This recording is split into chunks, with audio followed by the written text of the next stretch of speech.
আমাদের বহুল আকাঙ্ক্ষিত ডাকসু নির্বাচন একদম আমাদের দোরগোড়ায় করা নাড়ছে। তো যেটা দেখতে পারি যে আমাদের বিগত যে ডাকসু নির্বাচনগুলো ছিল আমরা খুব সাম্প্রতিক সময়ের মধ্যে কোনো নির্বাচন আসলে পাই নাই। তো দেখা যায় এবার আমরা যারা ভোটার আছি অধিকাংশই দেখা যায় আমাদের জীবনের প্রথম ডাকসু ভোট হতে যাচ্ছে এটি। সেক্ষেত্রে আমার জীবনের এটি প্রথম ঢাকা বিশ্ববিদ্যালয়ের ডাকসু ভোট হতে যাচ্ছে এবং সেইখান থেকে আমার যে এক্সপেকটেশন বলি বা যেটাই বলি সেটা হলো যে দলীয় যে স্বার্থ বা দলীয় নিজস্ব যে কোনো একটা স্বার্থ আদায় বা হাসিল করার চিন্তা থেকে বের হয়ে যারা সত্যিকারে এই ক্যাম্পাসের জন্য এবং আমাদের শিক্ষার্থীদের জন্য কাজ করবে এমন প্রার্থী আসলে আমার আকাঙ্ক্ষিত। এবং আমাদের ক্যাম্পাসের যেসব কি বলে অন্তর্নাল অনেক সমস্যা আছে এবং আমাদের শিক্ষার্থীদের অনেক এক্সপেকটেশন আছে, অনেক সমস্যা আছে, অনেক কিছু নিয়ে কথা বলার আছে এবং সেগুলোকে কোনো দলীয় কোনো চাদরের আদরে না ঢেকে শুধুমাত্র শিক্ষার্থীদের স্বার্থের জায়গা থেকে যদি কেউ কাজ করে সেই হবে আমার আকাঙ্ক্ষিত প্রার্থী এবং আমার ভোটটা অবশ্যই তার জন্যই যাবে। বিগত সময়গুলোতে আমরা দেখেছি যে ডাকসু মানে হচ্ছে সাধারণ শিক্ষার্থীদের যে অধিকারগুলো ক্ষুণ্ণ হচ্ছিল পূর্বে, সেই রকম দীর্ঘদিন যাবৎ যখন ক্ষুণ্ণ হতে থাকে অধিকারগুলো, সেই অধিকারগুলো ক্ষুণ্ণ থেকে যারা উত্তরণ করতে পারবে সেই পরিপ্রেক্ষিতে আমরা পূর্বে দেখেছি যে ডাকসু ইলেকশনটা হয় আর কি। তো সেই জায়গা থেকে আমরা চাই যে ডাকসু ইলেকশন সামনে আসতেছে, আপনারা জানেন রিসেন্টলি আমাদের সকল প্রস্তাবনা অলরেডি দেওয়া হয়ে গেছে।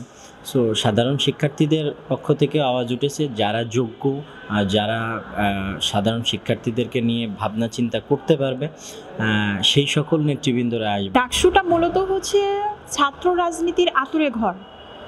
যদি ডাকসু নির্বাচনটা সুষ্ঠু হয় তাহলে বাকি যে বিশ্ববিদ্যালয়ে আসছে রাকসু, যোগসু, জবি সবগুলোই আশা করি ভালো হবে।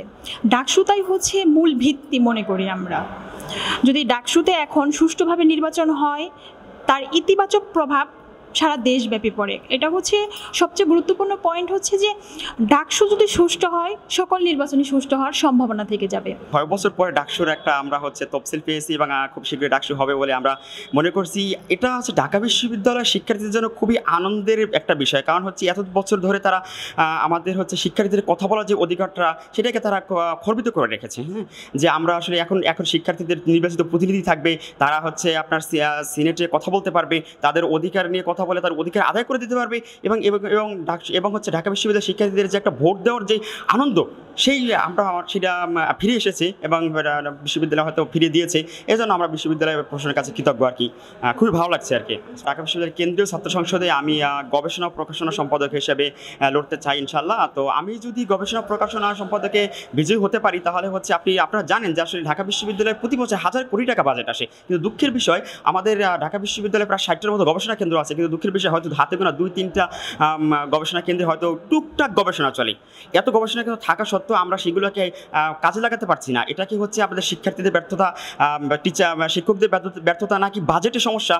সেটা নিয়ে আমরা কাজ করব এবং যাতে এই গবেষণা খাতে একটা বিশ্ববিদ্যালয়ের কাজই প্রধান কাজ হচ্ছে তার গবেষণা করে কীভাবে একাডেমিক এবং ইন্ডাস্ট্রিয়ালাইজেশনের মাধ্যমে গবেষণা করে এটাকে সম্পর্ক তৈরি করা যায় এবং একটা বিশ্ববিদ্যালয়কে মানসম্মত গবেষণা করে আমাদের আরও টেকনোলজি নির্ভর এগিয়ে যাওয়া যায় সেটা। কিন্তু দুঃখের বিষয় আমরা কিন্তু ঢাকা বিশ্ববিদ্যালয় সেরকম কিছু দেখতে পাচ্ছি, যার জন্য আমরা দেখতে পাচ্ছি যে প্রতিনিয়ত আমাদের বিশ্ববিদ্যালয় এগিয়ে কিন্তু পিছিয়ে আছে। তো আমরা এই বিষয় নিয়ে কাজ করব এবং আমরা দেখতে পাচ্ছি যে আসলে গবেষণায় আপনার ফান্ডিংয়ের একটা বিষয় আসলে টিচাররা সবসময় বলে থাকে। তো আমি একটা চিন্তাভাবনা হয়েছে যে একটা পাবলিক প্রাইভেট পার্টনারশিপের মাধ্যমে একটা ঢাকা বিশ্ববিদ্যালয়ে গবেষণার জন্য একটা ফান্ড তৈরি করে কীভাবে শিক্ষার্থীদের মাধ্যমে এই গবেষণা কাজ চালিয়ে যাওয়া যায় সেজন্য আমি কাজ করব। আর 2025 সাল চলছে, এখন পর্যন্ত আমি একবারও ভোট দিতে পারিনি। এবারই আমি প্রথমবার। আমার 6 বছরে যেই স্টুডেন্টস ইউনিয়ন প্রতি বছরে ক্যালেন্ডার ইভেন্ট হওয়ার কথা ছিল, কিন্তু সেটা 6 বছরের মাথায় আমরা পাচ্ছি আর কি। তো এটা হচ্ছে প্রশাসনিক ব্যর্থতা ছিল। আপনারা জানেন এই বিশ্ববিদ্যালয় ক্যাম্পাসগুলো, পাবলিক বিশ্ববিদ্যালয় বা কলেজগুলো এক ধরনের রাজনৈতিক কার্যালয়, মানে পলিটিক্যাল দলের কার্যালয় হিসেবে পরিচালিত হতো।